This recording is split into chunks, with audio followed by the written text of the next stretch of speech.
Good evening, and welcome to the Rhythm Notes of Public Health with me, Kai Ienta. I am the soul of public health. Today, I'm very excited because we're doing our women's series, and today we're going to be talking with Dr. Lori. She's one of our favorite um, Black Pink advisory team. Today, we're going to be talking about continuation of the things that we have already talked about. Today, we're going to be talking about yeast infection. So I'm excited about this women's series. With no further ado, we're going to bring in Dr. Lori and get this thing started.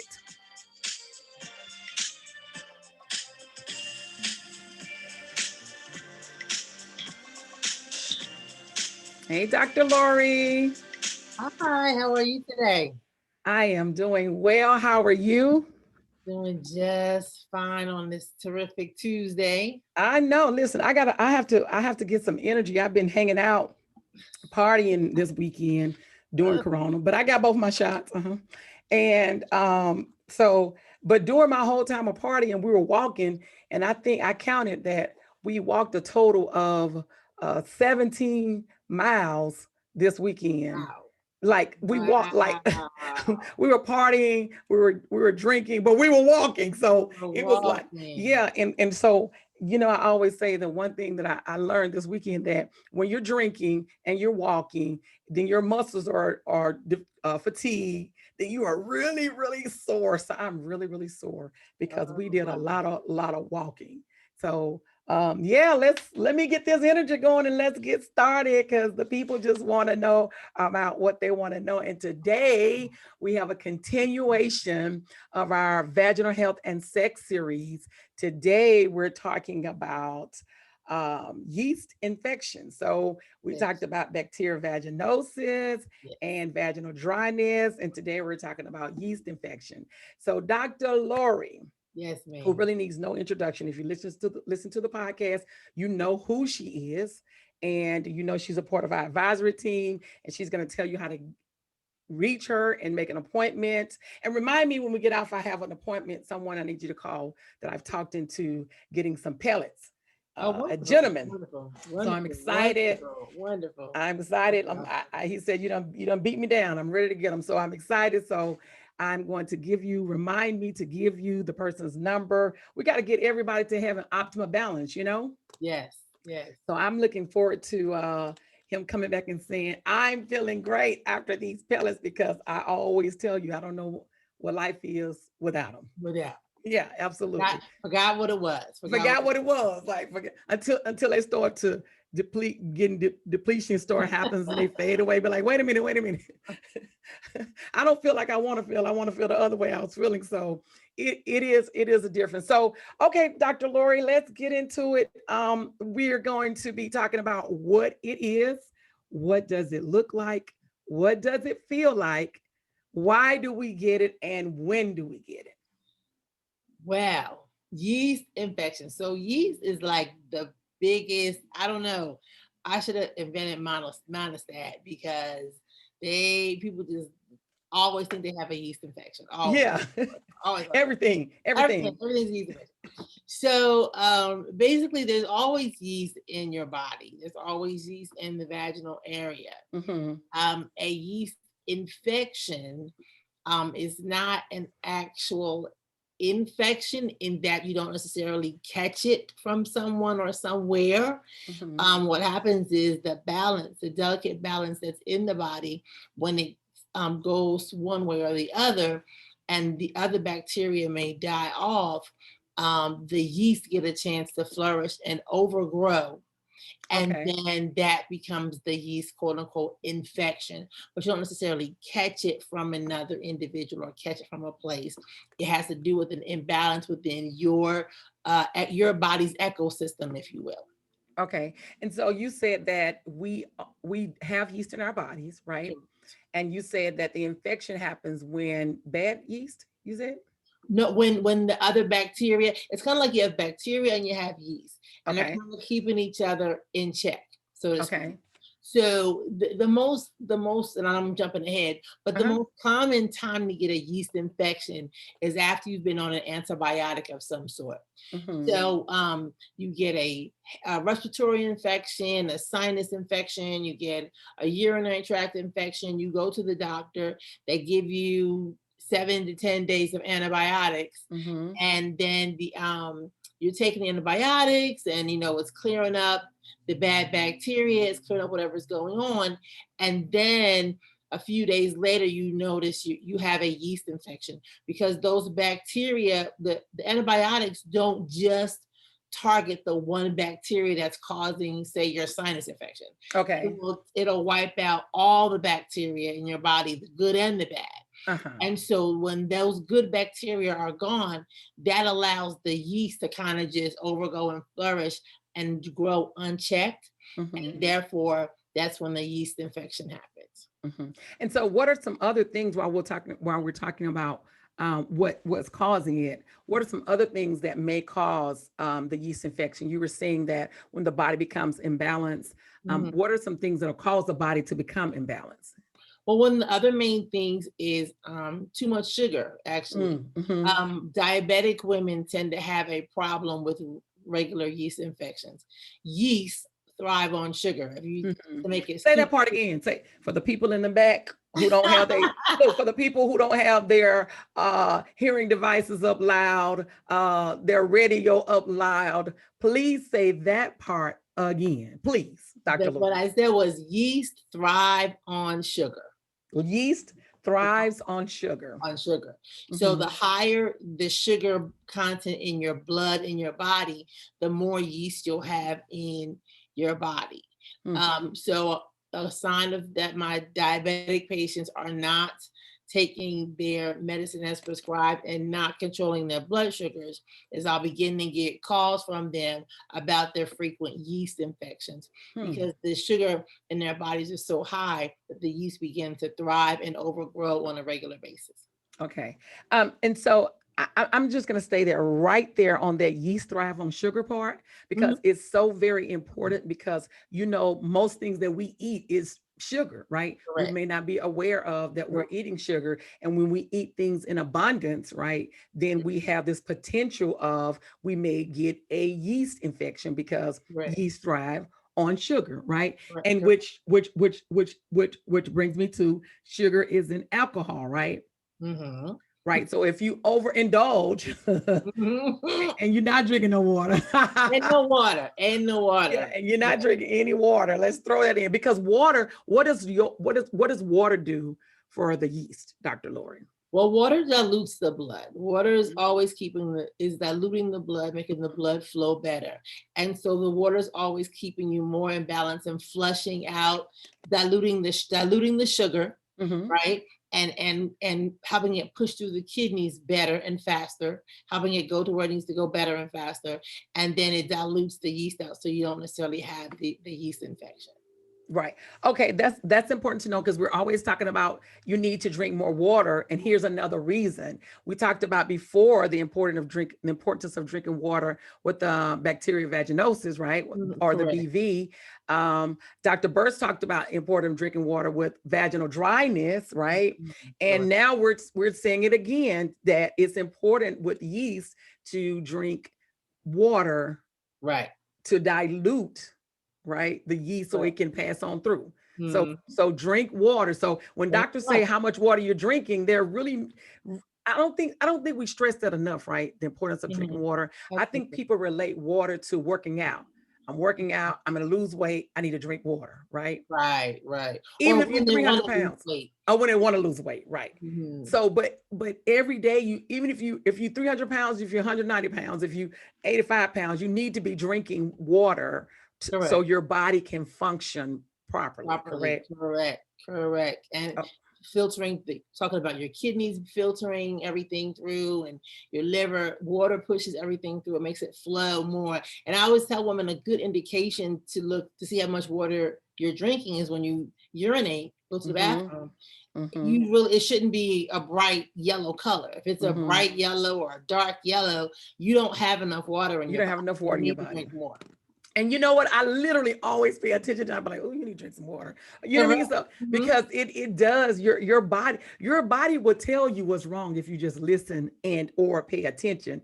Hence is why we're saying, what is it? And Dr. Lori, what does it look like? Okay, so what a yeast infection looks like. So if there's any women out here who have ever had a yeast infection, you know what it feels like. It itches. It itches. It itches. It itches. Like it itches. It just itches. You just want to scratch. Okay. You will frequently develop a discharge, a thick curd-like discharge, almost cottage cheese in consistency, and there'll be a lot of it. So it won't just be like a little smidge. Usually it's a good bit of discharge, and it's thick, not smooth, not creamy, you know, not soft, but a thick curd. Remember, usually I used to eat cottage cheese when you want to go on a diet. Everybody eat cottage cheese, and that's what the discharge of a yeast infection looks like. It's small little curds. And that is, and again, it's very, very itchy, to the point where it's very irritated and burny. But the key thing with that is the itch. Okay, so, you know, I know we're talking about yeast, but you said what it looks like. You said it's not smooth, it's not creamy, and it's not thick. Because what's smooth, what's creamy, and what's thick? Because when you said that, I know that you had something else in mind that actually is smooth, creamy, and thick. Which, while you're answering that question, then you can answer the difference between bacterial vaginosis, I guess, discharge, and the yeast. So first, what's smooth, what's creamy, and what's thick? Well, the discharge we're talking about. Smooth, creamy discharge is typically going to be a bacterial vaginosis, or maybe even an STD like trichomonas. That's going to be like that smooth, kind of creamy and thick. And BV will frequently have a smell to it, like a fishy kind of an ammonia smell. It will be bacterial vaginosis. A yeast infection doesn't typically have any smell related to it. It doesn't have a smell. But it has that thick, very curd-like discharge. So if you have a discharge but it smells, it's probably not. If it smells fishy, it's probably not a yeast infection. It's probably a bacterial vaginosis infection. Because does yeast have a smell? Yeast does not have a smell. It doesn't have a smell. It does not have a smell. Okay. So if there's an odor, it's probably not yeast. Correct. Which goes back to what you said before. You wish you had invented monostat, because everybody thinks every discharge is yeast infection, and they're going to get monostat, which is over-the-counter synthetic that treats yeast infection. Okay. And you know, if you put some kind of cream in there, it might do something, but it doesn't yeast, like again, yeast does not have an odor attached to it. Particularly not a fishy odor. So why do you think it is that when people have a yeast infection, they always think it's or if they have bacterial vaginosis, if they have STD, they always go back to, I have a yeast infection. Why do you think that is? I think it's just popular, like pop culture. Like that's like a thing that people talk about all the time. Or if you wear your pants too tight, you'll get a yeast infection. If you do this or that, you get a yeast infection. If you do this or that. So I think it's just in people's heads that when there's an irritation or some kind of, you know, bothersome in the vaginal area, oh, it's a yeast infection. Whether or not they really understand what a yeast infection is. It is a woman, again, unless you're diabetic and you're out of control, or maybe some other, I think those are the two main things. Or like really now, I have had people with really poor diets, like high sugar. Eat lots of candy, you know, drink lots of soda, sugar, no water.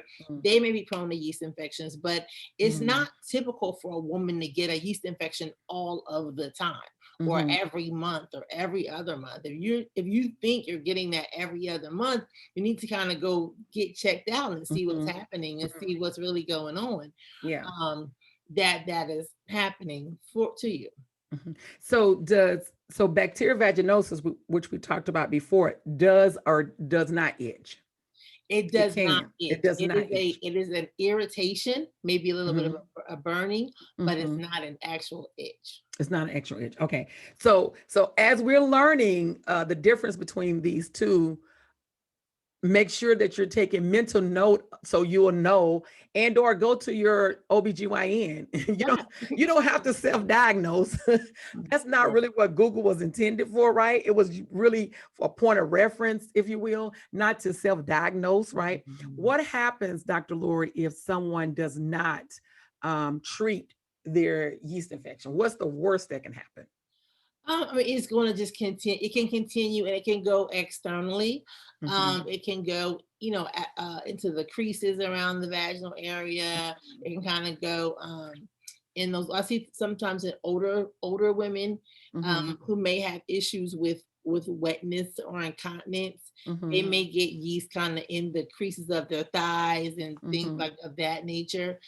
So usually if it's unchecked for a long time, it will just travel, but that's in the more severe cases. And so now earlier you talked about the pop culture and yeast, right? And you said that it's because they equate everything to yeast if you wear tight jeans. Now I heard that in college, right? No. I heard it in high school, because I went to white school, and white girls tend to wear their jeans really, really tight. And so some of the older Black girls used to say they're gonna get a yeast infection. I didn't really know a lot about it then, and but I took it on to college, and everybody else took it to college too. And that was a thing. Like, don't wear tight jeans because you'll get a yeast. Is that the truth, or is that a myth, Dr. Lori? Well, okay, so it's the whale part for me. It's yeast will also grow like in yeast like warm, dark, sweet environments, right? But I think the theory behind the tight jeans is that and again, a lot of times certain populations of young ladies don't wear underwear as much either. So you're talking about moisture in a dark place, enclosed, no airflow, etc. That could, whatever, again, cause that yeast to get a little to overgrow some. But it's not a given. If your jeans are tight, you're going to get a yeast infection. So I'm sorry. No, now I was going to say. So you said that this culture, this pop culture, they're not wearing underwear under jeans. I mean, I may be a little prune-ish, but I didn't know people were wearing jeans. I mean, well, thongs, underwear, like thongs. That's a different.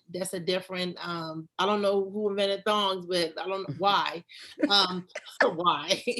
And that's just a recipe for bacteria and things that just kind of push back and forth. So the thongs are. The thongs are. See, Dr. Lori, this is important. This is important because I'm not going to call any names. I don't want anybody coming after me, but that a lot of intimate wear stores, clothing stores, if you will, they sell a lot of thongs, if you will, and underwear that are cut in certain ways. So what you're telling us as the health professional is what about these thongs? Well, I mean, let's just make it plain. You have this thong on, right? You go to the restroom, you do whatever you're gonna do in the restroom. You pull the thong back up, put the clothes back on. The thong is in a very dark, tight place. I'm sorry about the train going by. A dark, tight place with you and your vaginal area and your secretions, and it's all kind of just get in there together. And you put these tight jeans on, and it's just dark and it's warm and it's moist, and it's just a recipe for microbes to want to overgrow in that space. So, and then if you're prone to anything like that, for most women, the anal opening and the vaginal opening is only about this far apart. That's maybe 1.5 inches at the most. So, but you said for most women, I'm sorry, you said for most women. I mean, I'm not trying to dot your I's and cross your T's. I'm just trying to make sure that I understand as well as everyone understands what you're saying. When you say most women, you mean all, not all? Like what? Well, every woman's built a little bit different. Some have what Okay. that area is called the perineum, and some women have a little bit of longer ones. Some have a very, very short one. Some have very little space between the anus and the vagina. Some have a little bit more, but average is about an inch or inch and a half worth of space. Okay. Understood. Okay. So now go back. So with the thongs, so you're saying because it's maybe small or thin. It's a foreign object. Remember, anything that bacteria travel. Almost think of it like it's going on a train. So if you put a path for bacteria and yeast to travel on, it's gonna travel back and forth. So if you have the thong and it's kind of, how they fit within the anal fold in there, and then you have this tract that leads straight to the vagina. Understood. There's an easy way for bacteria to go back and forth from the anus to the vagina, and the anus is kind of like all the bacteria, and the vagina shouldn't have any we don't want those bacteria to mix if at all possible. So that has played a role with yeast and BV and all that, but the commonality, if a common word is, whenever there's a irritation, it's automatically a yeast infection. Go to some monostat or something and put it in. So Dr. Lori, so women are around here being sexy. Older women, we too want to be sexy and feel that way, but we're not as out, if you will, with it. Right. Our sexuality and feeling sexy as this culture, this pop culture, if you will, is. And so, but when you said that so they're wearing these thongs, right? They're out here thinking, I feel sexy, right? Right. But they're wearing these thongs and they are called, it's an entrapment, right? For bacteria and yeast to travel, right? So you're and then especially those, like some people wear them sometimes, right? But some people, like they pride themselves as, I only wear thongs. Okay, like you know what I mean?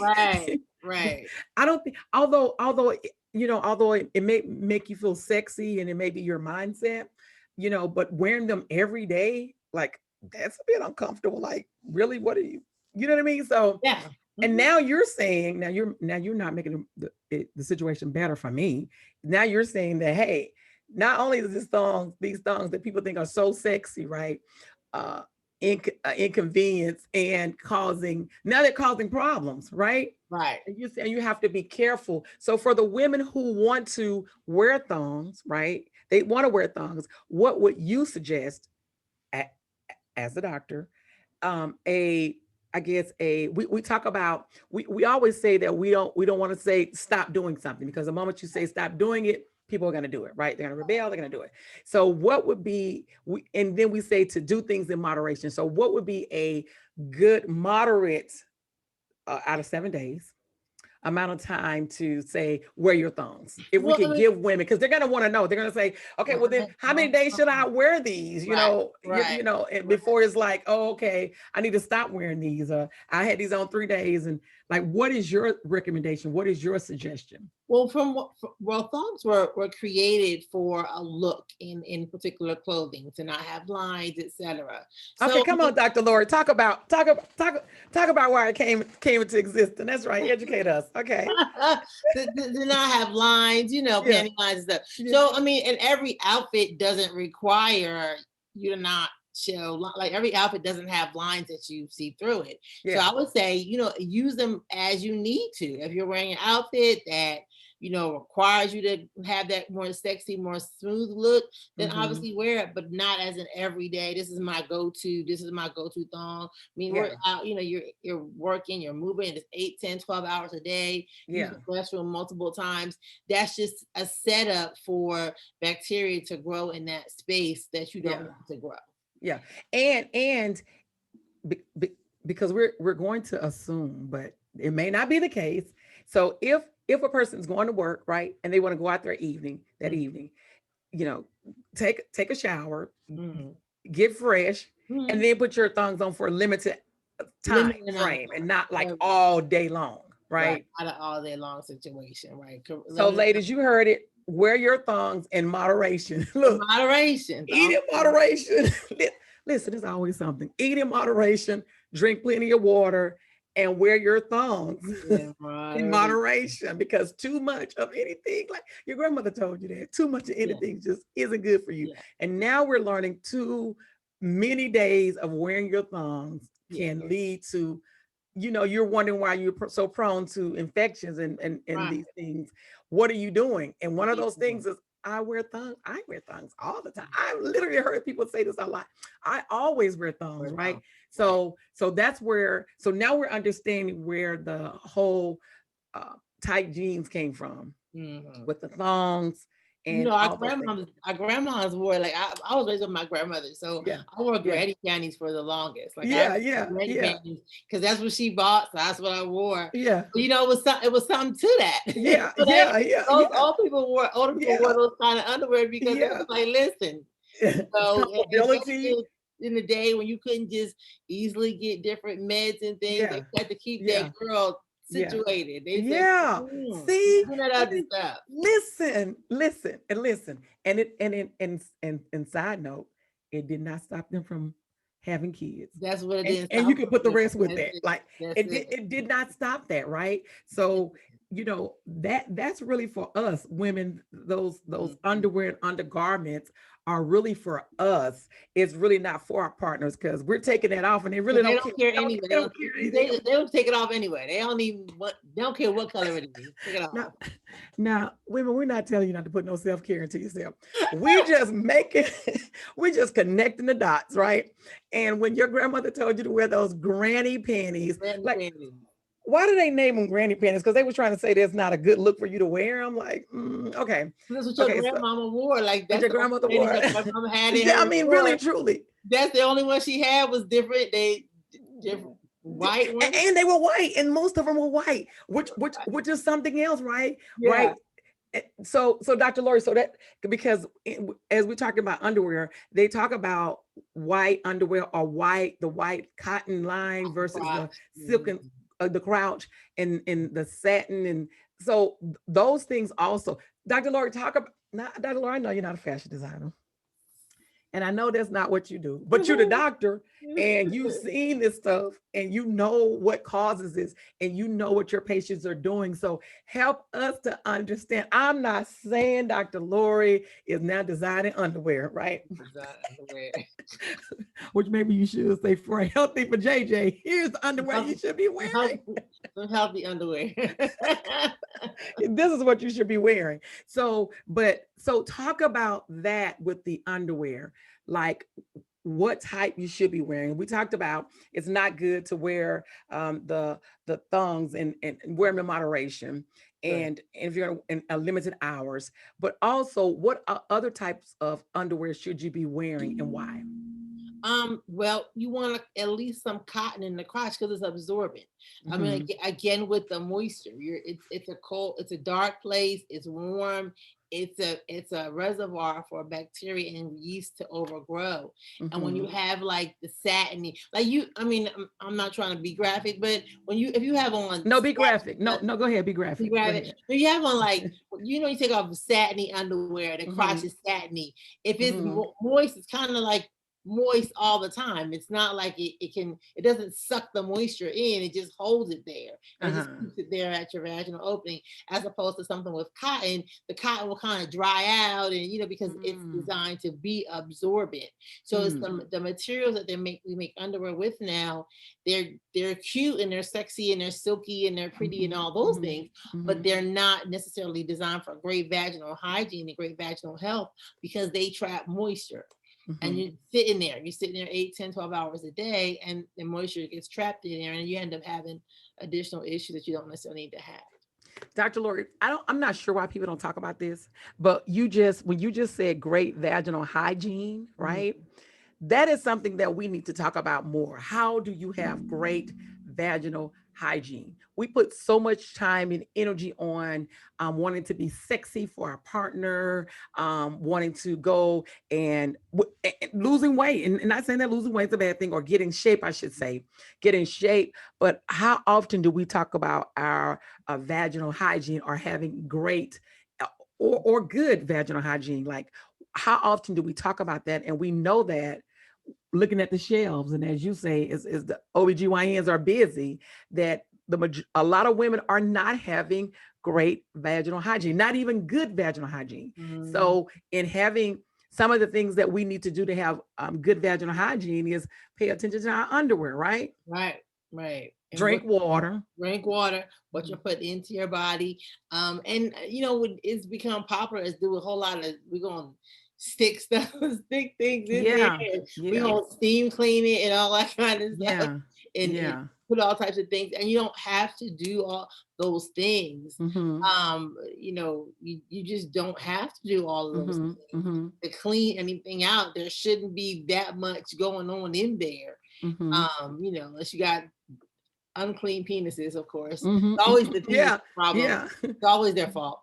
But you shouldn't have to do that much to that area to keep it clean and fresh. You wash it, you use a gentle cleanser or gentle soap or whatever. Don't stick too much in there, Dr. Burson and I in Vaginal Dryness, we were talking about things, how it may look and what you may see or what your vaginal walls may look like. And so in that, I discovered this really, really, really point that nobody is talking about. And women don't look at their vaginal areas with a mirror, right? So I said, I'm gonna get some mirrors and I'm gonna start giving them to them. And I challenge Dr. Burson, which I'm gonna do to you also if you're not already doing it, to have mirrors in your room. And while you're waiting and you say, get undressed, take a mirror. Because even if the thought was, even if they do it once a year at their annuals, right? That once a year at their annuals, they're looking at their vaginal area. Because it's just like other parts of your body. If you don't know what a change is, if you don't know what it looked like yesterday or last year, and then this year it looks different, you don't know that it's changed. The only way to recognize a change is to be aware of what it looks like. And so a lot of women are not looking at their vaginal areas, I probably should say. So they're not looking. So we have to start saying, the first step to having great vaginal hygiene is knowing what you look like down there, right? Yeah, exactly. And when something changes, women coming to me all the time. They're like, I look down there and it doesn't look right. And I get quite a few visits that are like that, and they just are unaware, or it looks different than what they've seen before. And I'll go in and tell them it's this or it's that, or you may have something, a prolapse or whatever. But but they come in like something is wrong. The women who are looking but haven't looked consistently. Then if they see something and like Dr. Burns was saying, it's not the most prettiest thing, right, in the world. Beauty is an eye of the beholder, but that was those are her words. That part. Her words. So, she, like you were just saying, though, you have people to come in and say that, oh, I see this, and you're saying, well, that's normal, right? But you have to be able to be aware the same way that the doctors, the same that you say, look at your breast, look in the mirror, look at your breast, look at your body. So you will notice changing. I'm one of those persons. I mean, I'm analytical. I'm always paying attention. I can tell you, I've been out in the sun because I got heat bumps in my chest. I've called you like, I got these bumps in my chest because I didn't see it, because I'm always looking in the mirror. Like, I want to look in the mirror. I want to see what's going on. So I can now tell the doctor, hey, look, I got these bumps in my chest. It's like, have you been out in the sun? How was you exposed? You have these heat bumps. So you have to be aware of what your vaginal area is looking like, because you said great vaginal hygiene. I absolutely love that. I'm stealing that. You're going to hear it again and again, because even this weekend on the trip, the ladies would like try and ask me something, maybe about the pellets or maybe about the podcast topics. And I would be like, now listen, this is going to sober me up because this is work. Now, ask me tomorrow, because I don't want to be sobered up. It's a waste of money. So ask me tomorrow, but what I'm saying is that, because the thing is that they felt comfortable enough to ask me the questions, and people shun the topics. And so people don't feel comfortable asking, asking the doctor. They may not even, some people say I go to the doctor all the time. I haven't asked the doctor. Now, why? I don't understand. And right. That's very true. I get people inboxing me, yeah, asking me questions. I'm like, well, you talk to her? They're like, well, no. And I'm like, well, talk to them. You know, they know your history. But you know, it is a problem that we have in our, in the medical community where there is a very large disconnect, unfortunately, between the medical professionals and the patients in many arenas, especially people of color. So that is something that the medical community has to do better on with trying to bridge those gaps and bridge that communication space, because you know, it's people, they're just asking people that, you know, and this is not to sound elitist, but you went to high school and studied marketing and they're asking you how to, you know, what do you use for menopause? Yeah, absolutely. Don't know. And no, absolutely, that person has a better online presence or online following or whatever, as opposed to asking a physician who trained for it. So and there's so much misinformation. I read something recently. Someone, I think she was a hairdresser, wrote this whole long thing about yeast infections, and you know, yeast infections are normal. You get them. Everybody gets them. And I was like, no. And funny enough, my hairstylist, who's also been a patient for years, copied it and said, "Is any of this true?" Yeah. And sent it to me, and I was like, "No, she's wrong." So she said it back. It was like, "Well, my doctor said, yeah, this is wrong." No, yeah. So yeah. So no, Dr. Lori, you're absolutely correct about that. And you know, that's funny. In my mind, I was thinking, I wonder if it's the same thing I saw, but I was actually on a live on Facebook, and there was a conversation between a hairstylist, was two hairstylists, and they were literally talking about yeast on your scalp and things that you put on your scalp will cause the yeast on your scalp, and they are also cause vaginal yeast infection. And I was like, okay, I'm not gonna say anything, but that just don't sound right. And I hate when people give out this rhetoric, because it makes it harder for people to understand and educate themselves, because they have all this back information that's really not important, or is not the truth. Just like you said, they're saying, like, stop saying things. Listen, I say I'm a health educator because I want to take out the intimidation of people going to the doctor and asking their doctors questions. I want to make sure that they're understanding things, right?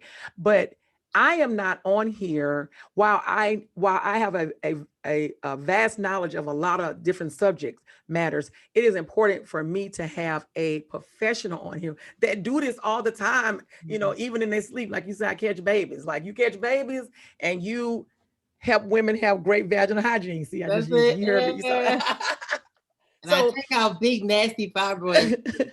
Yeah. Fibroids.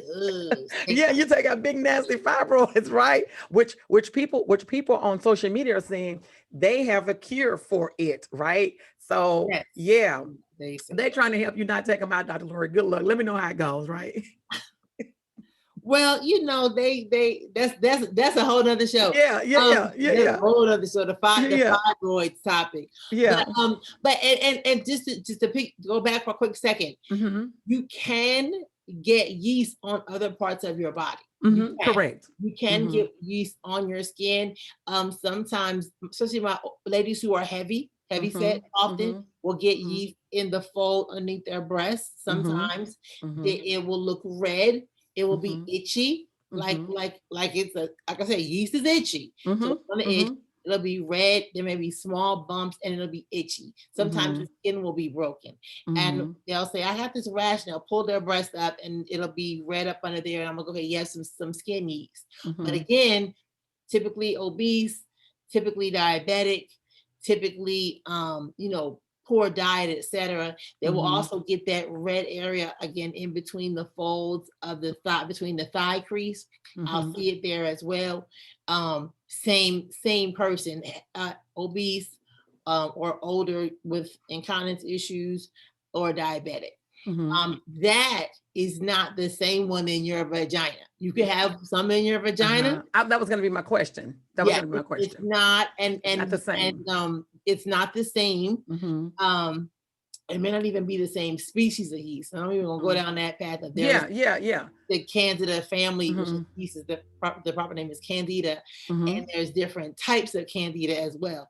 But that's not to say it's not going to travel from up under your breast into your vagina. That's not how it works. That's not how it's going to happen. But people hear that and make a relationship that isn't necessarily there, probably just to trying to get a handle on their own understanding. Yeah. But frequently make relationships that don't exist. And so the yeast that's on your scalp is not the same yeast. Correct. And if you have yeast on your scalp, it doesn't mean you're going to have a vaginal yeast infection. Correct. One more time. Can you say that, doc? Because I'm not the doctor, right? Right. Dr. Lori, could you say that part? Because people are literally out here saying that. Like you said, you heard it. I heard it from two different people. So we have these stylists that want to be, I'm the new educated stylist out here, you know, and they can't educate in their profession, right? But you're not on here telling us about make sure that you're washing your hair 3-4 times a week. And that's not what you're doing. You're doing what you do, right? So people should stop giving rhetoric, and rhetoric is just information that's really not important, doesn't mean anything. You know what I mean? So, and most scalp fungal infections, if I could step onto that page for a minute. Okay, step on the page, Dr. Lori. They're called tinea. They're tinea infections. It is a fungus, but it is not a yeast fungus. Most scalp is tinea capitis. And it's more like it's more akin to almost, it's in the ringworm family. So more yeast on the scalp is more like a ringworm, or fungus on the scalp is a ringworm family. Okay. So again, 2 different types of funguses. And then yeast, of course, like I said, the yeast on your scalp is not the same yeast in your vagina, nor is it going to travel from your scalp to the vagina. It's not going to do that. Okay, and so the fungus, when you say the fungus, you use the word fungus instead of yeast. Why did you do that? I use fungus because yeast is under the category of fungus. Okay. So yeast is a type of a fungus. Okay. But there's more than one type of fungus. Okay. Understood. So the yeast in your vagina area, does that fall under fungus also? It does. Okay. All right. Okay. Understood. Okay. I'm with you.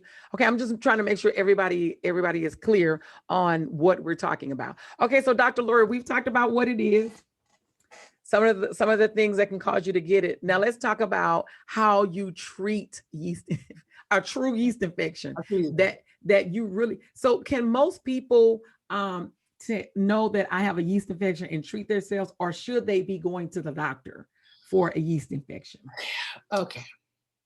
If you think you have the $1 million question, the $1 million question. If you think you have a yeast infection, and particularly if you don't have a reason for having a yeast infection, meaning this, you did not just take antibiotics. You did not just, drive 4 hours in a wet bikini or bathing suit or something and have excess moisture. You are not diabetic, and you have a yeast infection more than even once a year, you really need to go get checked out. There are other causes of vaginal irritation and discharge that are not yeast that you could be falsely treating, and you're usually misdiagnosing yourself. Okay. So you heard that. Dr. Lori Johnson said, go to the doctor. Correct. If you're having more than one yeast infection in a year, there's 365 days. Right. If you have one in winter, then have one in summer. At that summer one, you should go to the doctor, right? You should. Again, unless you have some identifiable causes. All types of things. I took it, and frequently, even when I give out UTI medication, I'll say, well, here it's common to get yeast infection after you're having this UTI. Go ahead, I'm gonna give you this pill, and you can have it in case you need it. The yeast infection regimen, there's a pill called Fluconazole, or diflucan is the brand name, been around for years, and typically that it's a 1 pill treatment. Take it and it will clear up the problem, and life kind of goes on, as it were. There are also ones that are used by cream applicator that you can use. There's various brands. They all all do about the same thing. The monostat is the over-the-counter preparation. Then there's fluconazole. There's different ones, and they're somewhat vaginal, for the synthetic treatment of yeast infection. So now let's talk about natural treatments, because everybody is into natural everything, or so they think, right? And I do like to, if there is a treatment natural, to talk about it, right? But sometimes there isn't, and sometimes we're doing things that's just not working, right? So let me talk about douching again. You know, one of the things that we talked about before is that douching isn't as popular because it's now at the bottom of the shelf. Dr. Burris had mentioned that it's not as popular as it was, and that's why I was telling her when you had me to go look at the pads for incontinence, that when I looked, I saw that the douching products were on the bottom shelf, right? And she says because a lot of people are not douching as often as they used to, right? So, but people do douche, if you will, to call themselves treating yeast. Yeast. Not to my knowledge will a douche clean a yeast infection. It will clean some of the discharge out, but the yeast will typically come right back. It may relieve the symptoms for a time, though. So sometimes people will get symptom relief and treatment confused. Okay. Relieve a symptom, but not necessarily treat the issue. Oh, I like that. I like that, Dr. Lori. You said sometimes people get symptom relief and treatment confused, right? Because they feel better in the moment. Correct. But it doesn't mean it's gone away. Oh, Dr. Lori, that was good. That people really need to know that. Don't confuse symptom relief with treatment. That's right. Because you're like, oh, I feel better, it must be gone, and then it's not. And you're like, oh, and it comes back, and then you're like, so you're going to go back and forth with it. With yeast, so we use sometimes for chronic yeast. People have problems with it because of various reasons. And those are typically metabolic again. Sometimes boric acid ovules will help with the treatment of yeast. When I see someone who has chronic yeast infections, we try to go down the line. Okay, what things can we talk about? What things can we go into, dietary, drinking water, what kind of sugar you bathe, this and that. We check your A1C, we check we're going down the list of why is this happening on a regular basis. Do you have any immune? I didn't mention that before. Any autoimmune diseases? One of the things we used to see back in the 90s, when AIDS was newer, people would present with yeast in the mouth called thrush. Correct. And so that was like, thrush, that might be, HIV, it might be. So, again, anytime the immune system is compromised for other reasons, if I see someone who's having chronic issues with these, we try to just look and see what else is happening across the board as to why we having it. Now, interesting tidbit, in husbands who have diabetes and they're not controlling it well, sometimes because of the sweetness of the semen, the woman will get a yeast infection. I've seen that happen. I know that's a lot, right? It's okay. crazy. No. Let me just be clear. Only because you use the word sweetness. I just gotta have clarity because you use the word sweetness. Because sweetness is adhered to taste, right? So when you well, the sugar content of the semen. That's a little change. We'll say the sugar content. Okay, no, but let's just go back to that. They may get a yeast infection because from vaginal or from oral vaginal. No, vaginal. Okay. Yeah, because if the semen is high in sugar content, the yeast in the woman's body will respond to that sugar that was in the semen. So is that rare? Dr. Johnson, is that rare that happens with diabetic husbands? Our partners, we're gonna partners. Not as rare as you would think. Actually, it's kind of one of those things when we're trying to run down that process of elimination. And I'll say, well, what about your husband? And she goes, oh, well, he is diabetic. And I'd be like, okay, ding, that's what it is. And I go, really? Yeah, Dr. Lori, that's important because we are having a higher percentile of Black men that are diabetic, right? And Correct. So women need to understand that if they are and it's uncontrollable, they don't have it under control, right? Because if they have it under control, then they're fine. Just as if so if it's not under control, then they may pass on or interrupt your vaginal flow or bacteria or yeast that you have, and then the yeast infection happens, right? That's correct. So that's why you need to go to the doctor to let the doctor know. You got to let the doctor, hey, listen, nobody knows you better than yourself, right? And the doctor does not live with you. So the doctor can only give you information based on what they tell you, what you see, right? So that's why the doctors ask all those questions, and nobody ever wants to fill out those questionnaires like, oh my gosh, some more paperwork. Yeah, we don't, and we're not judging you. We're not asking you to judge you. We're not asking you. We don't care how many partners you had. We just want to know, do we test for how many diseases we test for? We're not judging you. We're not asking questions to hide it, so you can hide it. We need to give you the best answer for what you have going on and get you a solution. Because sometimes you go back and forth with a patient, you're trying to figure it out, and then like 3 visits in, they're like, well, because so-and-so. I'm like, why don't you say that the first day? This is what the problem is, and it gives a whole different pathway. Yeah. And so, Dr. Lori, and this is a sidebar conversation, but it's very important. So, are STDs going up or down?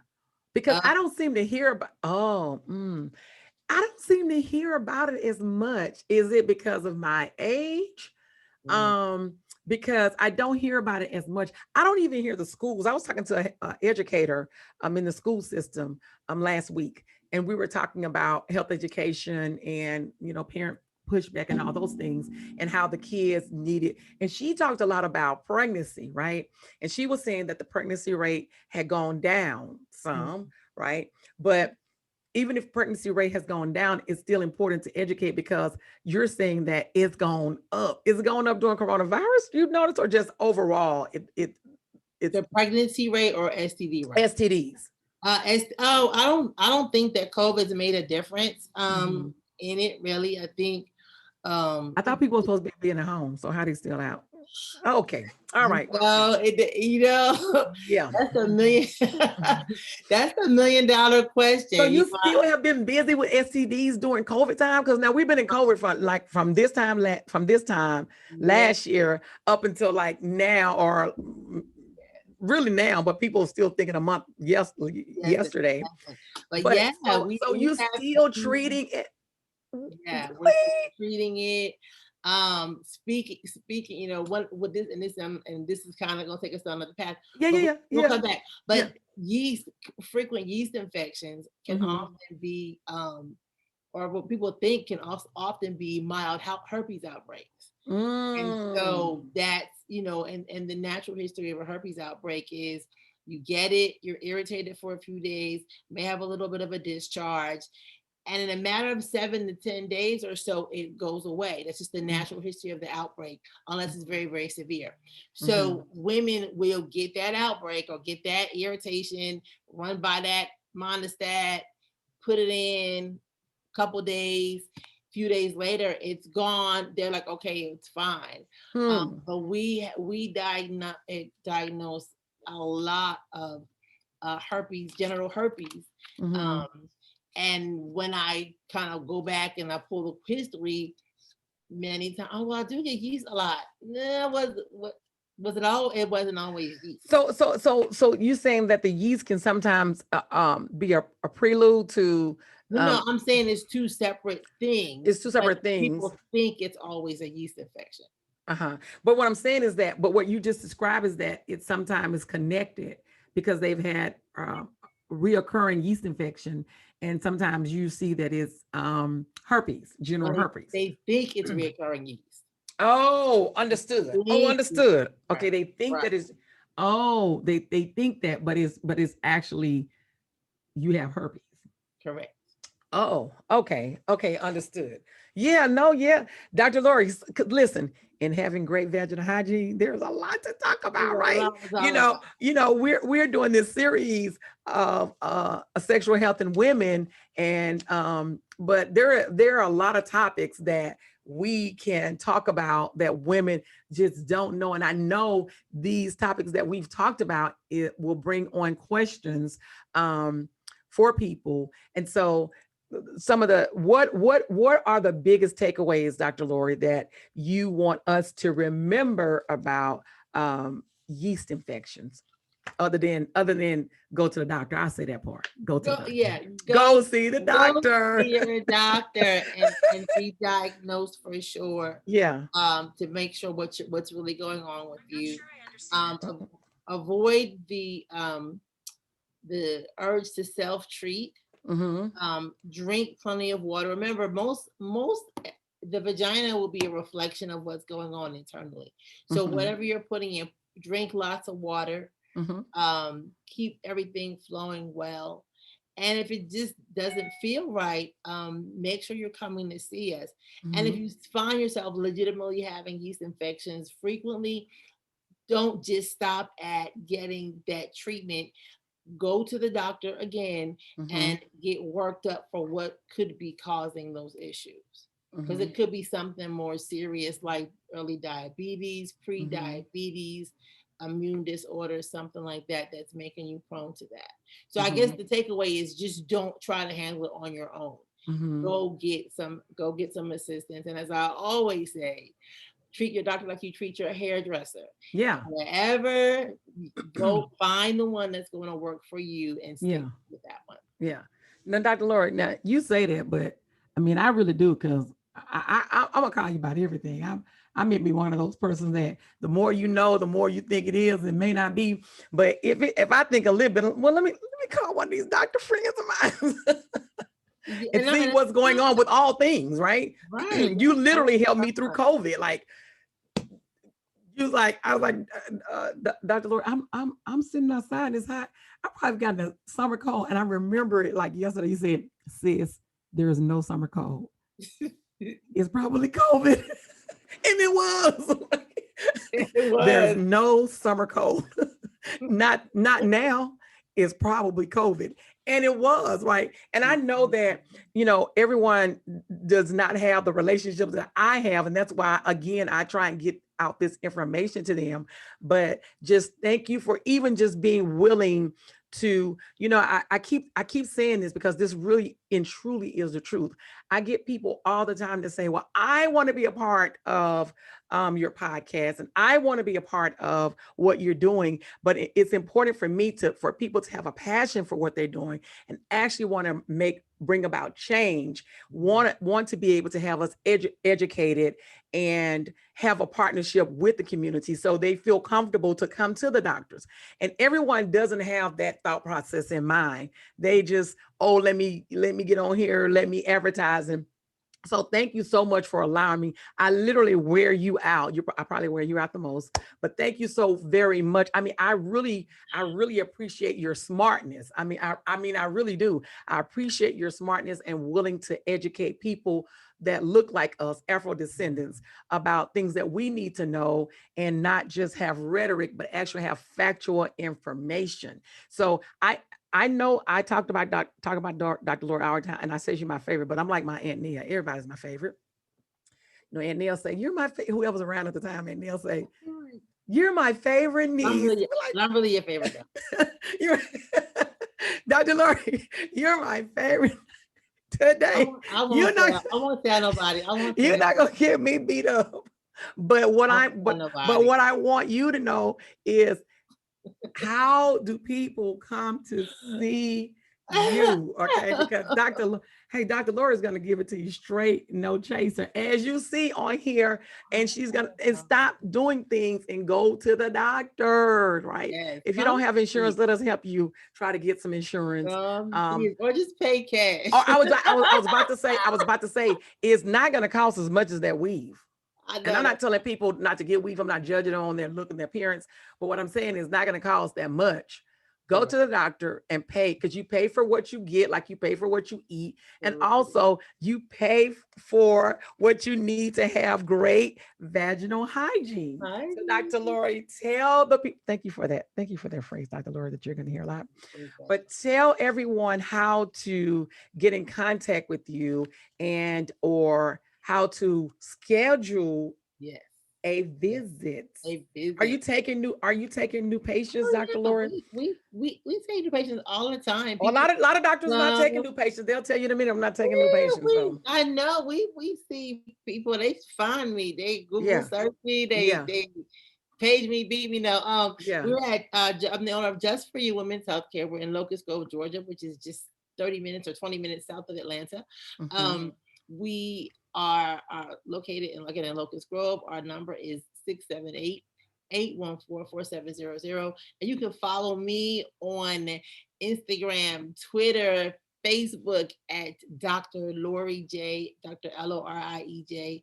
Sometimes I post videos about things and I drop little gems, and you can DM me with questions sometimes, and I can get back to you and things like that. So please give us a call, come by, see us, call for make an appointment. Did you get a number? Did you give your phone number? Can you give your phone number, please? I did. You get 678-814-4700. That's our office number. We'll be happy to speak to you. My staff is really, really nice. We make them. I beat them if they're not nice. No, I don't beat them, but we do really try to give good customer service. So we and then let Dr. Lori know you heard her on the podcast. And you really want to have great vaginal hygiene. So you're starting with going to, and it's important that you go to a doctor that you trust, right? That you trust is going to give you information that's going to help you, right? And that you trust is going to help you understand and you not be intimidated. And like you said, something very important. You said, we don't judge, right? Never judge you, just coming in trying to figure out what's going on and trying to help you out. And a lot of doctors aren't doing, they're missing things. I don't know what that's about, but some doctors aren't doing some things they used to do, and they're missing things.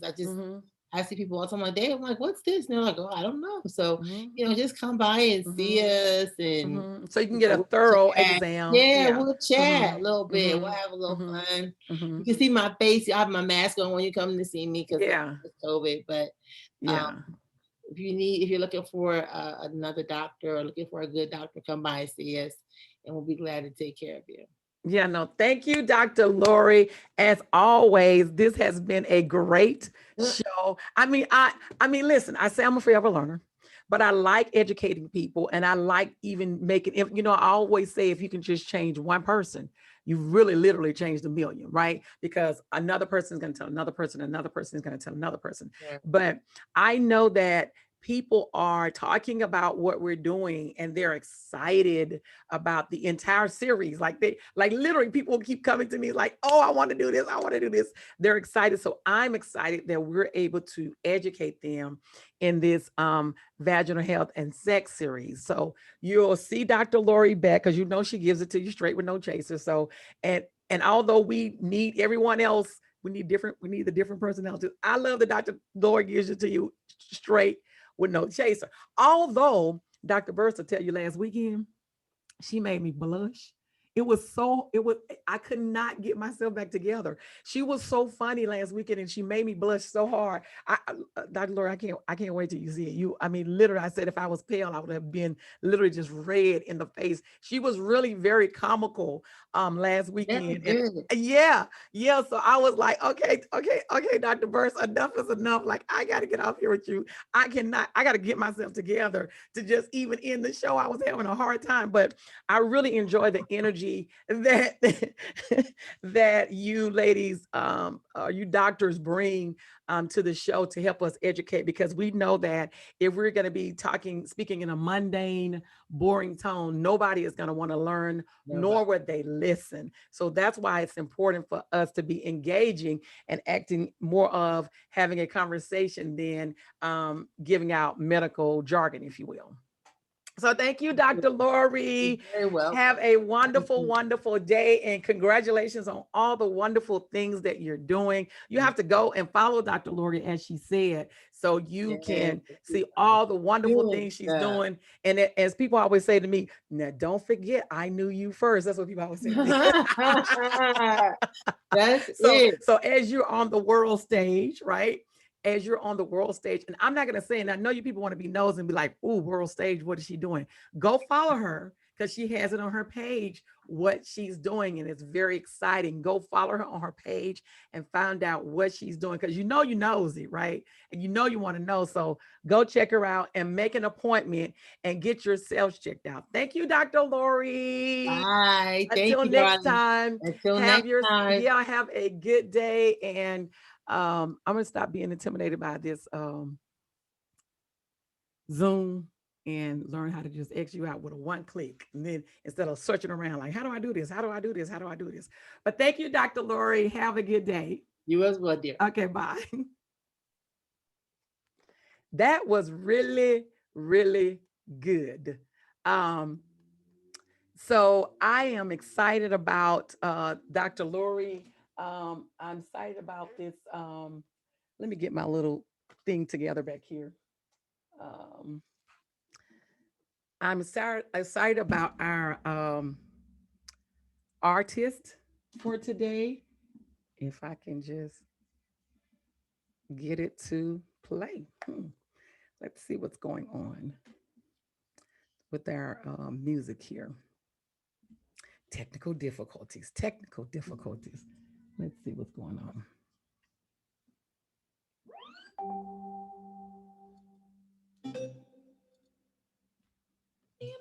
Okay, now there we go. No, I'm gonna start this over. So, my soul note for today, something to help you breathe. This is my feature artist, Lettucey. And from her Let Love Rule album, as you see it here over my shoulder, How Are You Gonna Add to Me is one of my favorite songs. It was my New Year's song when I turned 53/35. How are you going to add to me? Because I only want positive energy around me. I only want things that's going to be uplifting, help me be in good health. So Lettucey is actually our soul note artist for today. Remember that if you want to get this album and all of her album, this isn't the current album. It's just one of my favorite ones, Let Love Rule. You can go to Lettucey's website at lettucey.com and check out her music. Lettucey is an independent artist, and I want to make sure that I'm featuring independent artists because they're doing it all themselves. So go check out Lettucey. Go check out How Are You Going to Add to Me. She is our Soul Note feature artist. Well, it's been fun. I have enjoyed this entire segment on yeast infection. I want you to remember a few things, as I always say. Number one, we repeat what we don't repair. You heard what I said. We repeat what we don't repair. And also, when life moves and your mind does too, remember to breathe. It will get you through. I'm Kai Ianta Burks. I am the soul of public health. You've been listening to the rhythm notes of public health. I have enjoyed you. I am looking forward to the rest of this series, Vaginal Health and Sex in Women series. And we're going to be doing a men. So until next time, take care. Remember to breathe. Remember, we repeat what we don't repair. So start getting a repair to the things that you know that are bothering you by going to the doctor and tuning in. Until next time, take care. Bye-bye.